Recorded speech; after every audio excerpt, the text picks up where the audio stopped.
Yang pertama terkait dengan peristiwa tertangkap tangan di wilayah Kalimantan Selatan. Ini terkait dengan perpajakan, yaitu dalam proses restitusi PPN atau pajak pertambahan nilai di sektor perkebunan yang berproses di KPP Madya Banjarmasin. Ya. Kemudian ada dugaan pengaturan ya dalam proses restitusi itu, kemudian ada dugaan penerimaan yang dilakukan oleh para oknum di KPP Madya Banjarmasin. Kemudian KPK melakukan penangkapan pada para pihak terduga pelaku tindak pidana korupsi yang tertangkap tangan dalam peristiwa tersebut. KPK mengamankan sejumlah 3 orang. Salah satunya adalah Kepala Kantor KPP Madya Banjarmasin. Saat ini sedang perjalanan menuju Jakarta. Dari 3 orang ini, 2 diantaranya ASN dan 1 selaku pihak swasta. Silakan, ada pertanyaan? Mas, terkait dengan yang di Jakarta Timur itu? Enggak, yang ini dulu, yang Kalsel, ada pertanyaan? Terkait dengan barang bukti yang diamankan, tim mengamankan uang tunai sejumlah sekitar 1 miliar lebih. Ya, jadi terkait dengan restitusi PPN yang diajukan oleh pihak swasta di KPP Madya Banjarmasin untuk nilai restitusi mencapai puluhan miliar rupiah. OTT kedua ini berkaitan dari pengembangan atas kesaksian dari tersangka kasus pegawai pajak dari Jakut, dan hari ini kebetulan ketiga tersangka juga diperiksa terkait kasus masing-masing. Apakah memang ada sinergi atau ada keterkaitan antara 2 OTT yang di KPP Banjarmasin dan yang di Bea Cukai? Oke.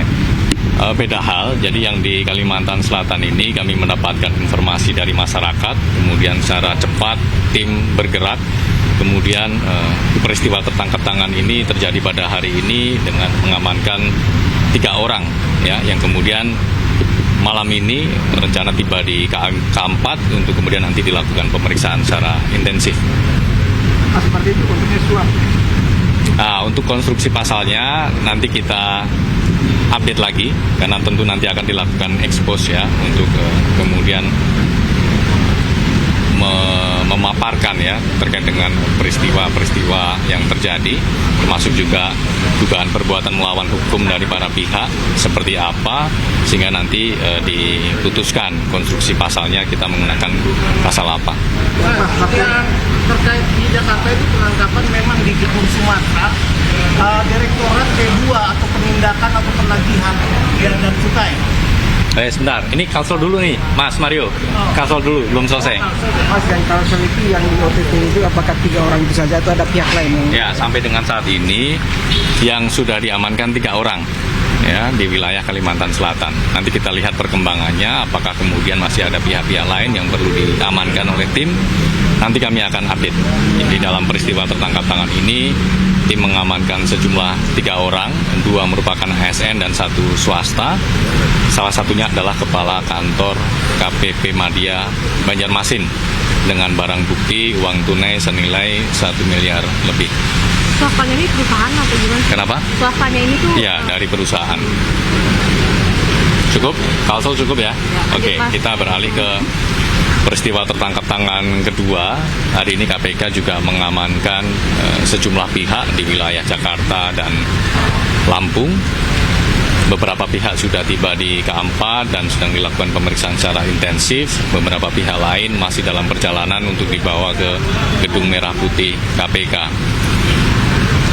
Terkait dengan konstruksi perkaranya, yaitu berkaitan dengan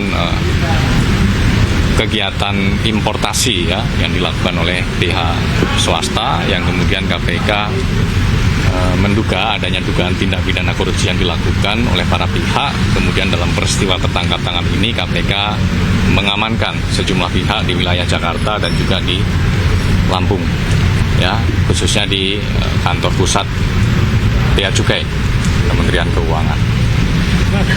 Yang pejabatnya itu yang pejabat Bea Cukai itu yang diamankan yang di Lampung, yang sempat disinggung oleh Menku Pak Purbaya tadi siang, apa yang di Gedung Sumatera.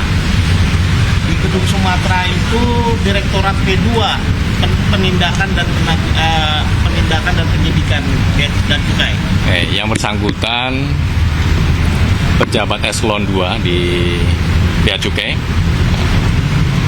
Sebenarnya sudah mantan Direktur Penyidikan dan Penindakan. Ya, itu yang kemudian diamankan di wilayah Lampung. Berapa orang? Yang mana? Yang kasus yang ini berapa orang yang diamankan? Ini ada beberapa orang yang diamankan dan ini teman-teman juga masih bergerak di lapangan, jadi nanti kita akan update perkembangannya. Barang bukti yang kedua ini kira-kira apa? Barang bukti, untuk barang bukti ada uang tunai baik rupiah maupun mata uang asing dan juga logam mulia untuk uang senilai miliaran rupiah. Kemudian logam mulia itu ada mungkin sekitar 3 kilogram emas. Ya, terkait dengan beberapa barang yang masuk ke Indonesia begitu ya. Nanti detailnya barang itu apa saja nanti kami akan update. Ya minimal berat nggak barangnya? Kalau anu kita tahu. Ya. Kalau nggak berat kan berat barang-barang. Katanya kan dari pihak ada 3 orang diperiksa tindakannya di Indonesia. Sorry mas. 2 orang diperiksa. Ucapan Humas Cukai itu ada 3 orang yang diperiksa di KPK di sana di lokasi. Kenapa perlakuannya berbeda dengan perkara OTT lain? Kenapa diperiksa di kampus dalam sini kan di Jakarta? Ya, tentunya itu kebutuhan dari tim untuk kemudian melakukan pemeriksaan on the spot langsung di lokasi supaya bisa dengan cepat mengkonfirmasi beberapa hal yang diamankan dalam rangkaian peristiwa tertangkap tangan tersebut.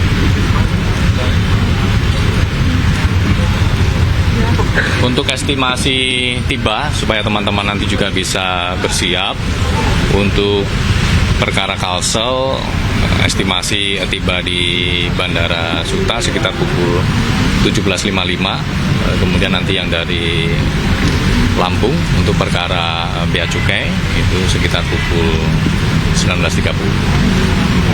Mas yang diamankan di kantor di Gedung Sumatera. Ratusan orang menggeruduk Mapolres Mamuju Tengah, Sulawesi Barat. Mereka protes soal proses penegakan hukum terhadap kasus penganiayaan yang dinilai lambat.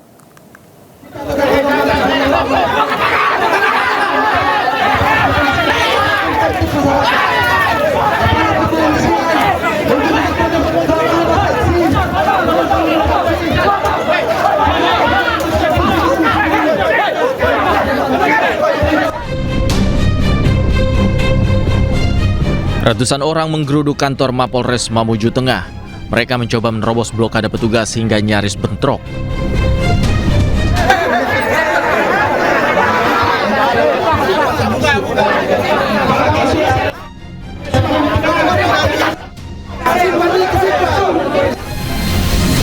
Aksi saling dorong dan adu mulut pun terjadi dalam aksi protes tersebut. Dalam orasinya, warga menuntut Polres Mamuju Tengah untuk segera menangkap sejumlah pria terduga pelaku penganiayaan seorang wanita. Warga menilai proses